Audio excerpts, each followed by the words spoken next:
Good morning out there. Happy Trajectory Tuesday. Heading up to the beach for a little surfing action to get this day started. Been going since 6 a.m. this morning. How is your morning going? And repeating some of the dynamics from yesterday, if you weren't there, I am committed to some of the learnings that I had this weekend from some amazing, amazing folks, taking my language with myself and offering it here to the next level.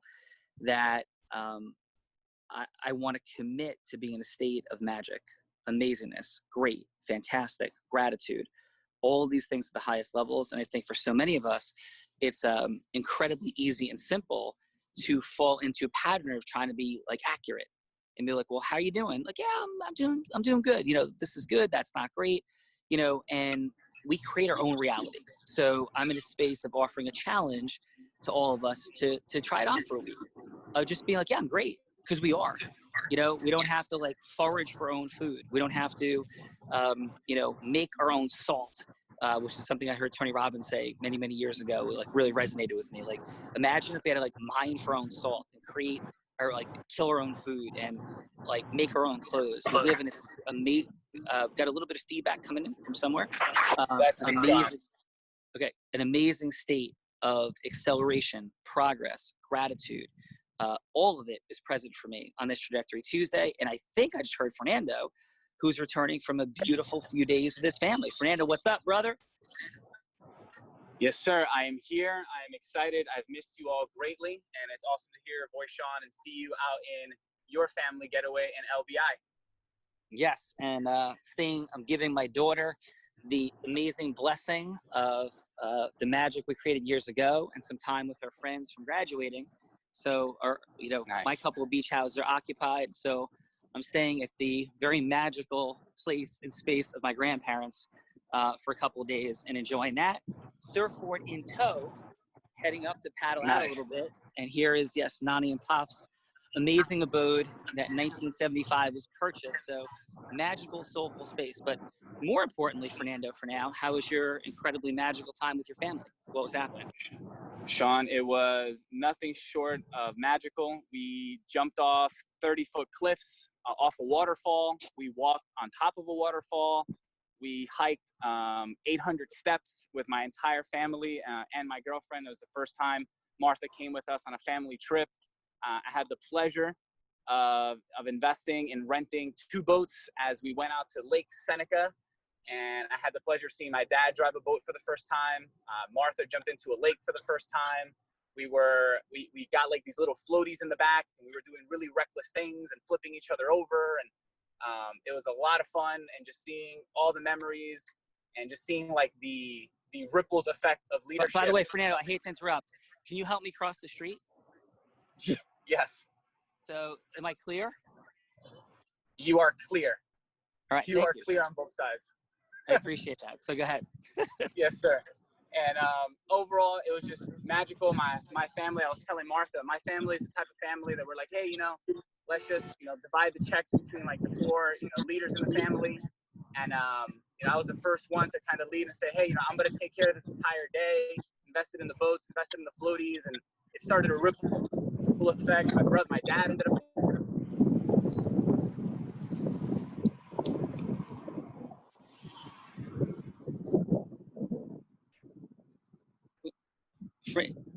Fernando, did we lose me or you? Adam, you there, brother? Paying for dinner, and it's like close. My mom laughing. Say again. Okay, hey, Sean, no, got you. Yep, go ahead. Can you hear me? Yes, I can hear you. And just to give it back to you and thank you, movement, for sharing these memories with me. I've missed you all so dearly. It was just incredible to see my dad, my mom, my nephews, my niece all smile. My 9-year-old nephew Michael, my best buddy, driving a boat, smiling the top of his lung because he flipped me over on the tube, laughing his butt off as I got back on the boat with water in my goggles. And that's what it's about. It reminded me why when I tell people, yeah, I'm working 16 hours, they're like, what? I don't want that. And I'm like, neither do I, but it is intentional, as Sean would say. What is the word? Conscious and balanced. I do it for those memories. So it was a beautiful reminder to remember why I work so hard. Yeah. And here we go. And this is what it looks like as well. So Fernando, you've had some beautiful moments in this water, and also almost drowned here, I think. Yeah, I did. Yeah, my first time there was in the middle of a thunderstorm. So Adam Gugino, you out there, brother? I'm here. Yeah, absolutely. So welcoming Fernando back. How have things been in Fernando's absence over the last couple of days?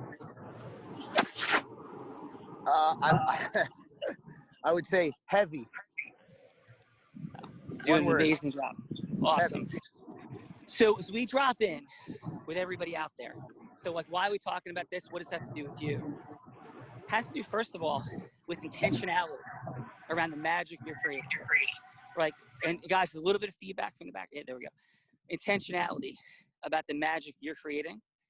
And an overarching theme for this week is going to be leaders leading leaders. Leaders influencing leaders, right? I think sometimes when using the word influencers, it can get a little bit confusing. We're talking about leadership, right? And we do say the word, it's not about social media following, but it's also not just about having people that will follow what you're saying.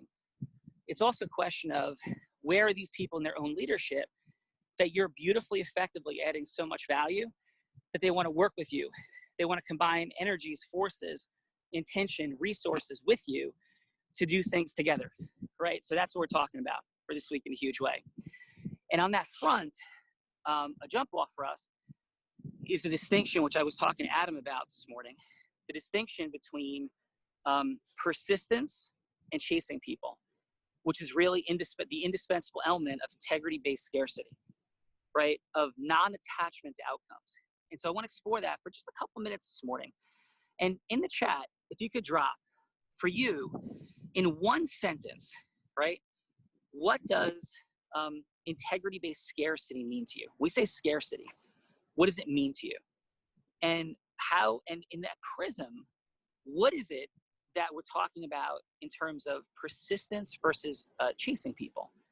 Because some people need the support, need the time, need the energy of being unblinded. Like they don't see what they don't see. So I had a couple beautiful conversations early this morning, and some of them were about how we're going to structure agreements with people.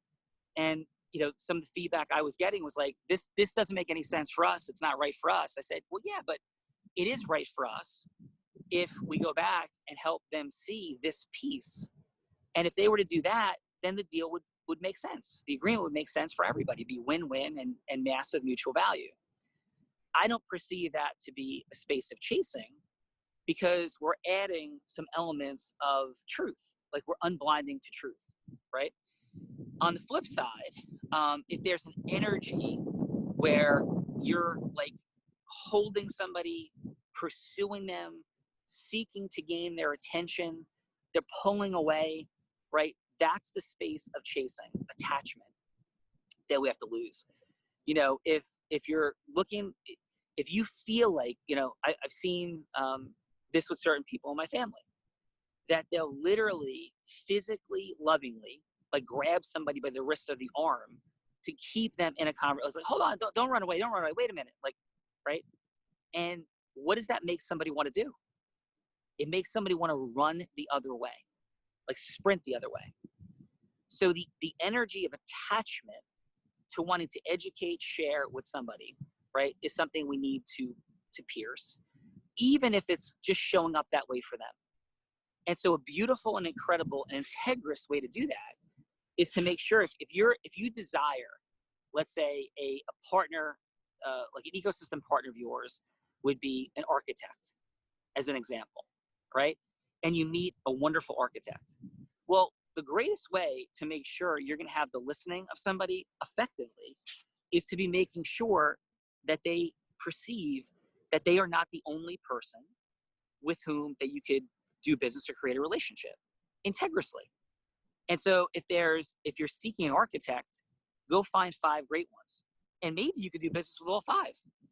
But don't have anybody sitting in your world thinking that your world collapses without them, that you need them more than they need you, right? And it's choice, it's mutuality. And that's not saying that you want to be in a space of creating a false impression of scarcity. You know, I've been in rooms and it's turned my stomach where somebody has said, oh yeah, like there's only 3 spots left or 5 spots left, right? And that's just not true. And that's non-integrous scarcity. Like that's just not okay, right? It is integrous scarcity and I'm doing it right now with the coaching program, where every 10 seats in that progression, there is going to be said differently, the earlier the people are in, the more the benefit's going to be, and it's a real thing, and it's not changing. And so as things progress over time, it's done that way intentionally to prompt earlier action, to fill things in, to make things go, to build out the partnerships, the strategy, the structure that we're creating. And it's entirely integrous. And I am not confused that every single one of the base of 100 people moving into this program is going to be fulfilled and fulfilled rapidly. So what wouldn't be integrous if I said, hey, we only have 7 spots left and there were 27 spots left? Like that's completely out of integrity, right? So when you're seeking, this applies, you go, what are we talking about? We're talking about ecosystem partners. We're talking about folks that you're going to do let's just talk about ecosystem partners for a second. People you're going to combine with for speaking, people that you're talking about coming on into your 10, people that you're talking about coming on to the Real Raw, people that you're talking about, like Andres did, of building a speaking engagement where you bring 5, I bring 5, you bring 5. People that you're creating any value proposition with. The idea that people are going to have an indefinite amount of time to make decisions, to step into your world, to work with you, to make something happen that is mutually beneficial, right? So we're talking about the space where people are feeling like somehow, or you're giving the impression that they're doing you a favor, right? It's mutuality, it's respect, it's boundaries, it's integrity. That's what we're talking about. So Fernando, speaking into this dynamic, right? And then on the flip side, we also don't want to make people feel disrespected. We also don't want to have people feeling that they don't matter, that they're not unique and special. So if I'm communicating with people, I'll tell them, listen, you know, I want you to be the person I'm doing this with. Like that is clear. That's my heart. That's my intention. It's my certainty. And I need to move forward and make this thing happen. Like this makes sense the way that my world is moving out, my ecosystem. This is something that needs to occur. So I'm not going to sit here and I'm not debating with you whether my construct is an optimal construct. You're not going to convince me otherwise. That's not the conversation we're having. Love you, but this is what I'm doing. And you may think that the way we're going to fit together is this way. I lovingly am telling you that's not happening. I do want to do things with you. I do want to get to where we're going to get to. I do want all those things, but this is the pathway that I can agree to, and I want to do it with you. But I can't do that other thing, that other way, because it just doesn't fit. And I'm not going to spend 2 hours explaining all the reasons to you, even though I love you and care about you. But I just want to know, like, this makes total sense for you. What are you not seeing about why it makes sense to go this way? So there's respect, there's love, there's confronting, there's disruption, there's openness, there's katoma, and then there's like moving on this. And sometimes people are not going to see what it is that we would like them to see. And yeah, so I'll pause. So Fernando, so what's present for you as we share these dynamics about leaders leading leaders, right? And integrity-based scarcity, meaning non-attachment, and all those different dynamics, please.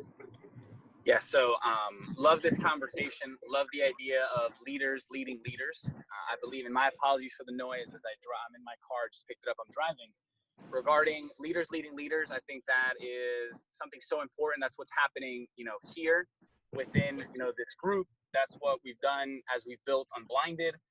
And that's what causes like scale and growth. And when it comes to scarcity, non-attachment, that's something that, vulnerably is something that, I've learned here. I remember when I met Sean, I was all over the place. We termed it hustling, connecting with tons of people.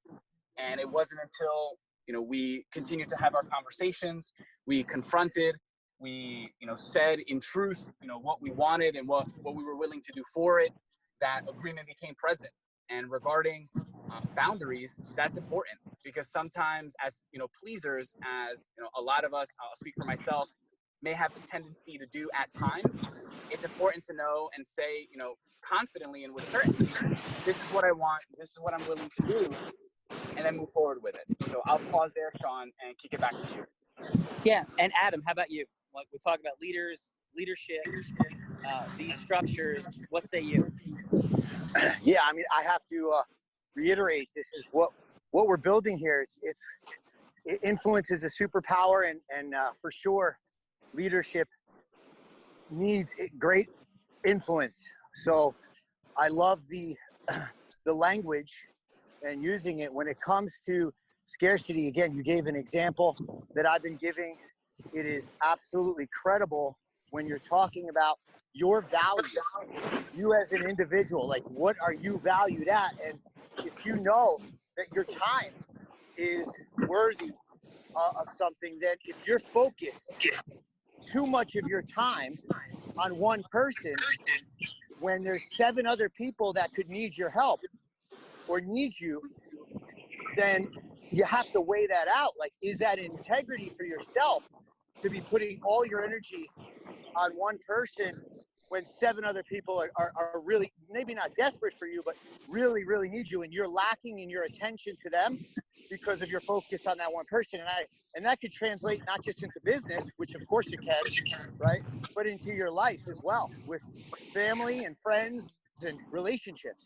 So yeah, that's the definition to me, for sure. Yeah. Well, that's what Trajectory Tuesday is all about, folks. We're going to go with trying to adhere to our somewhat briefer format.